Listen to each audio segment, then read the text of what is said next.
Assalamualaikum warahmatullahi wabarakatuh. Selamat pagi ya saat ini. Salam sejahtera bagi kita semua. Suatu hal yang menarik ya, kita dapat bertemu pada momen ini ya untuk membahas terkait dengan hal-hal yang penting yang perlu kita pahami terkait dengan kontrak bisnis. Nah, kita tahu bersama bahwa kontrak itu dibuat oleh dua orang yang ataupun lebih yang berkepentingan terhadap sesuatu ya. Tentunya itu di dalam bisnis ya, kita berbicara terkait dengan harta kekayaan ya. Kita bicara terkait dengan perikatan, perjanjian ya, yang mana saya sudah jelaskan di video saya terkait itu. Nah, yang menarik di sini adalah apa-apa saja ya faktor-faktor yang penting di dalam suatu kontrak bisnis. Jadi kalau kita bicara terkait dengan negosiasi ya, nah kita bicara terkait dengan suatu faktor yang kadang tidak sepenuhnya kita pahami dengan membaca ya, tapi hal tersebut bisa kita pahami ketika kita mempunyai pengalaman terkait dengan negosiasi itu sendiri. Negosiasi itu sendiri adalah bagaimana caranya seseorang meyakinkan ataupun beberapa orang meyakinkan ya untuk melakukan sesuatu yang diinginkan oleh pihak lawan ya, dengan cara memberikan hal-hal yang dianggap penting bagi pihak lawan untuk dapat melaksanakan perbuatan hukum tersebut. Nah, yang pertama kita lakukan apabila kita ingin menegosiasi ataupun melihat faktor negosiasi itu, yang pertama itu riset ya. Bagaimana kontrak bisnis itu bisa terjadi ketika kita bernegosiasi, itu pertama yang kita lakukan adalah riset. Siapa rekan bisnis kita ya, apa yang dia sukai ya, kemudian mengetahui ya latar belakang mengapa dia melakukan kontrak bisnis tersebut ya, apa tujuannya ya melakukan kontrak bisnis tersebut. Kemudian kemampuan, nah ini kemampuan berkaitan dengan kehendak ya, apa mereka mampu ya terkait dengan kecakapan dia dalam melakukan kontrak bisnis. Tentunya jangan sampai dia merupakan orang yang tidak cakap ya. Seperti yang kita ketahui, kecakapan itu terdiri dari umur ya, harus 21 tahun misalnya, ataupun apa betul dia seorang direktur yang diberikan kewenangan untuk melakukan yang namanya kontrak bisnis ya. Nah, itu harus kita pahami terkait itu. Tentunya itu berkaitan dengan faktor yang kedua, yaitu identitas ya. Maka identitas para pihak itu sangat penting ya. Apakah dia memang berwenang ya? Mungkin dia memang direktur tetapi tidak diberikan wewenang berdasarkan rapat umum pemegang saham ataupun di dalam anggaran dasar untuk melakukan yang namanya kontrak bisnis ya. Itu tergantung, kita harus melihat dengan seksama identitas para pihak dan kewenangan yang diberikan. Yang kedua, apakah memang dia diberikan kuasa, ada surat kuasa ya terkait dengan hal yang ingin dilakukan oleh para pihak ya di dalam kontrak bisnis. Oleh karena itu, ada baiknya ketika kita ingin memang mereview seseorang berkaitan dengan identitasnya, maka diperlukan dokumen-dokumen, misalnya anggaran dasarnya ya, yang memang sudah disahkan oleh Kementerian Hukum dan HAM ya, berita acara, sudah ada berita negara ya. Kemudian kita harus meminta KTP tentunya untuk melihat umur ya. Nah, kemudian kita bicara terkait prestasi dan kontraprestasi. Nah, ini penting ya, 1, 2, 3, 4 KUH Perdata. Dimana apakah dia itu memberikan ya, melakukan atau berbuat atau tidak berbuat ya, ada 3 memang yang penting di dalam melihat suatu prestasi dan kontraprestasi.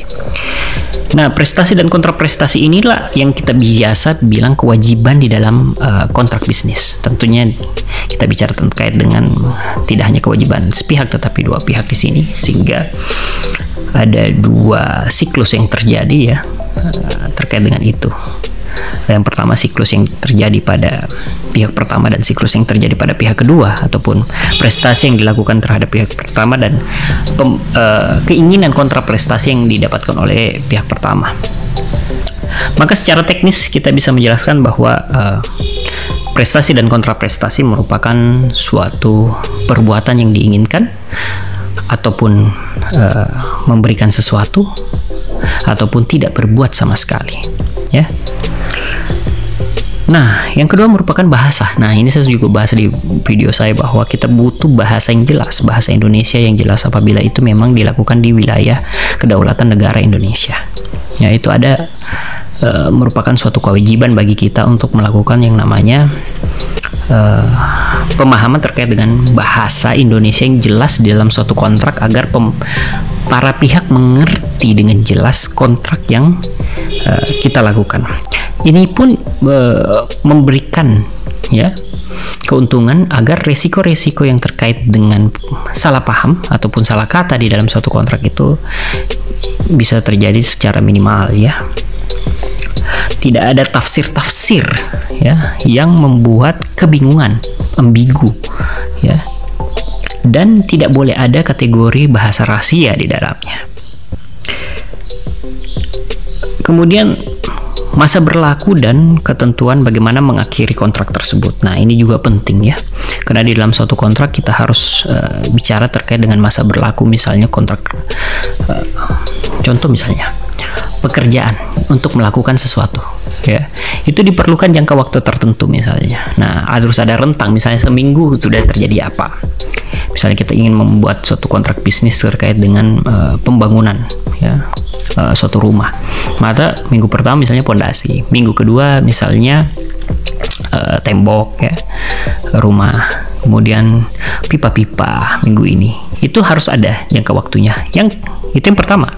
Kemudian untuk meminimalisir resiko, maka di dalam jangka waktu tersebut harus diberikan yang namanya periode tertentu ya, yang dimana kewajiban itu harus dilaksanakan di dalam periode tersebut, dan apabila itu tidak terjadi maka harus diberikan ganti rugi ya. Artinya ganti rugi itu harus jelas ya, ada kerugian di situ. Kenapa? Karena tidak selesai pada saat itu ya, sehingga mendapat anggap pihak kedua mengalami kerugian ya. Dan itu pun harus diatur kerugian itu ya. Apabila misalnya dia tidak menyelesaikan dalam waktu seminggu ya, maka harus diberikan yang namanya punishment ya, harus diberikan yang namanya misalnya pengembalian kerugian ya, ganti rugi misalnya ya. Harus ada garansi terkait dengan pemenuhan proses waktu tersebut dalam mengerjakan. Itu hanya dapat terjadi apabila memang di luar dari maksudnya dalam kemampuan dari pelaksana kontrak itu sendiri. Tetapi apabila itu di luar force majeure, itu tidak dapat diberikan ya. Yang paling penting sebenarnya apabila terkait dengan hitung kerugian itu harus jelas ya. Apabila memang dalam periode tertentu tidak dapat dilaksanakan ya, maka terjadi kerugian, dan kerugiannya itu harus jelas, bisa dihitung ya, dirinci nominalnya berapa ya. Kemudian apabila berlanjut periode ini terlambat, periode ini terlambat, maka tentu saja harus terjadi sengketa di situ. Harus ada penyelesaiannya ya. Apakah biasanya ditaruh pada akhir kontrak bisnis ya, biasanya orang memberikan somasi pertama. Somasi pertama bisa dilakukan secara musyawarah ya. Kemudian melakukan suatu tahap negosiasi terlebih dahulu ya, yang saya bilang tadi, musyawarah terlebih dahulu. Jika hal itu tidak dapat diselesaikan, maka penyelesaian sengketa yang terakhir adalah jalur pengadilan Ya, tapi sebelum itu pastinya ada yang namanya non litigasi ya, di luar jalur pengadilan. Ya, bisa kita tempuh ya, negosiasi, mediasi, arbitrase ya.